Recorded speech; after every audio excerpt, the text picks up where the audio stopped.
Can you believe it's been 40 years since this outrageously zany flick of a macho flick came out? And it featured Tom Hanks before he even, well, became big or was Forrest Gump and what have you. Get ready, because here's my review of Bachelor Party. Big D's Entertainment Rankings and Reviews.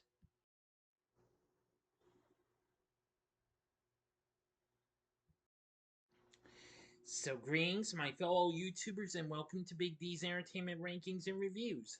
My name is Dual, better known to you as the Big D, and this time around I bring to you a review of the 1984 sex comedy Bachelor Party, released by Fox, directed by Neil Israel, who also co-wrote the story with Pat Proft, starring Tom Hanks along with Adrian Zmed, William Tepper, and Tawny Kitaen. The film revolves around the bachelor party that a group of men throw for their friend Rick on the eve of his wedding and where he can remain faithful to his fiancée, Debbie. Anyway,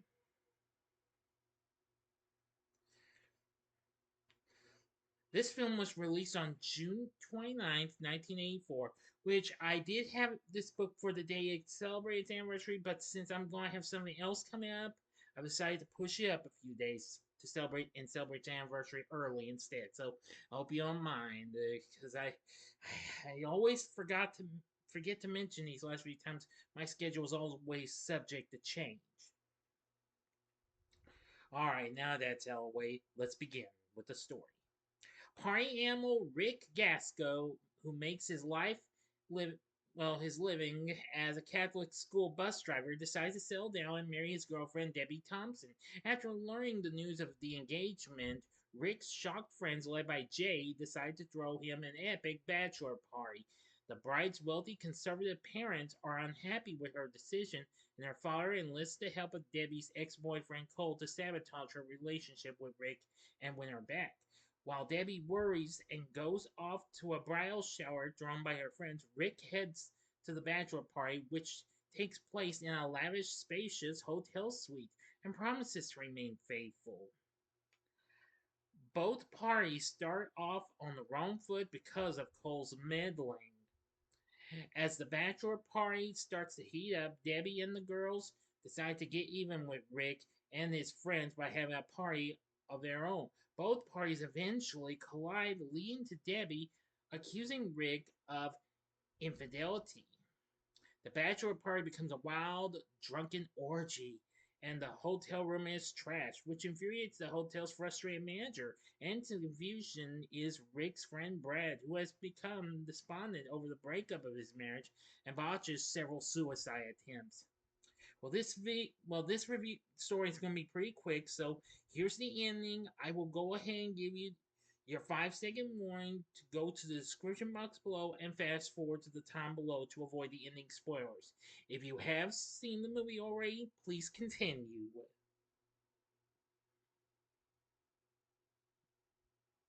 Okay, you've been warned. Now, Rick convinces Debbie of his love and faithfulness just as the party is raided by the police. In the ensuing melee, Rick and Debbie become separated and Cole kidnaps Debbie, so Rick and his friends chase after them. The chase culminates in a showdown between Rick and Cole in a 36 screen movie theater, with a fist fight taking place in synchronization with a similar fight being shown in a 3D film projected behind them. The audience believes that the real fight is an extraordinary 3D effect. Rick wins the fight and is reunited with Debbie. So, in the end, after the wedding, Rick and Debbie are driven to the airport for their honeymoon in Rick's school bus, which is driven by the laughing Brad. End of story.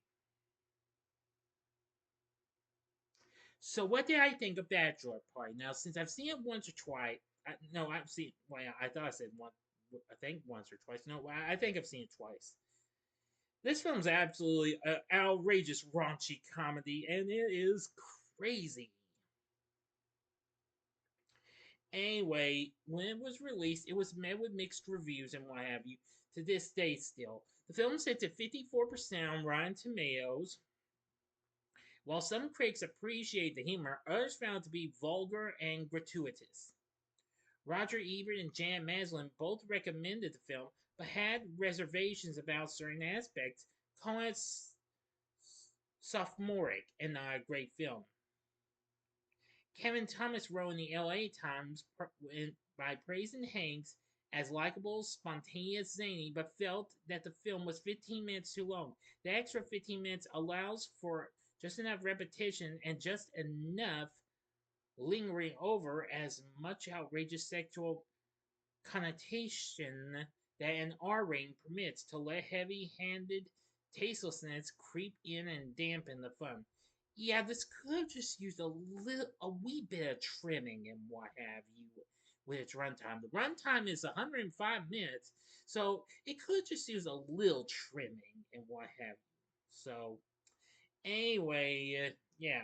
But even so, I found it to be pretty fun and what have you, and outrageously funny. Now, for our cast, we have Tom Hanks, who was fresh off after starring on the cult classic A sitcom Bosom Buddies. And of course, he also would appear in a few episodes of TV's Family Ties. He plays Rick, and he's very good. Playing Debbie is the late Tawny Kitaen, who you may know best later know best from Witchboard.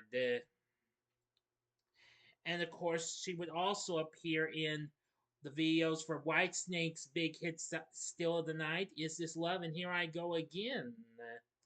She also would later co host America's Funniest People with Dave Coulier later on in the 90s. Anyway, now those two are really good. Playing Jay is Adrian Zmed, who recently played Johnny Nagarelli in Grease 2. And of course, he was already well known for playing Officer Vince Romano on TV's TJ Hooker. Ed is played by George Grizzard. We have Barbara Stewart as Mrs. Thompson, Robert Prescott as Cole Whittier, William Tepper as Stan, and Wendy Jo Sperber as Tina. Of course, those two are Rick's parents and what have you. You get the press. But anyway, there's many others and what have you. But I gotta say, too many to mention though. Now, actually, since Tom Hanks got the role, they arranged. There were three others that were considered for the role. Jim Carrey, Tim Robbins, and Howie Mandel were all considered for the role of Rick. But it went to Tom Hanks. But hey, I heard those could have been might have done a pretty good job. I'm pretty sure. But anyway, yeah, I am gonna say it was pretty good. Anyway, now it has a score from Robert Folk, which was good, and also a soundtrack album released on IRS Records, which included tunes from bands like Oingo Boingo and REM, and even one from Mr. Zmed himself. The film does have other songs, but these are from Wayne Chung and the Police, but they're not available on the soundtrack though. So that's pretty good as well. Now, 24 years after it was released, let's see here. Yeah, in 2008, there would be a direct to DVD sequel in name only called Bachelor Party 2 The Last Temptation. I haven't seen it though. I'm not sure if I want to, but there would also, well, there's been reports, well, this hasn't been confirmed for almost a decade. It was October 2014. It was reported that ABC would develop a TV show inspired by the film, but that has yet to even, well, exist and what have you. Still, Bachelor Party can be a pretty fun blast. I wouldn't believe it. If this had existed, we could have gotten American Wing, the third American Pie movie, or Wedding Crashers, or any other film like this and what have you. Still, Bachelor Party is a fun flick, so would I recommend it? Well, I'll call it a draw between sure, go ahead, and and the, give it a one-time watch. Only if you're curious, okay? So it's a draw between sure, go ahead, and give it a one-time watch. So, what did you think of Bachelor Party? Let me know in the comment section below. If you like this video, click the like button, subscribe, and be a part of the Big D Nation. Continue to help support my channel, make it grow, and make the video views grow, please. Join me next time when I bring to you a review of The Mummy Returns. So if you like this, check out my reviews of the two films I had just mentioned. In the upper left-hand corner is my review of American Wayne, the third American Pie movie from 2003. The upper right-hand corner is my review of Wayne Crashers from 2005. Or if you like a little more Tom Hanks in the 80s, check out my review of Big from 1987.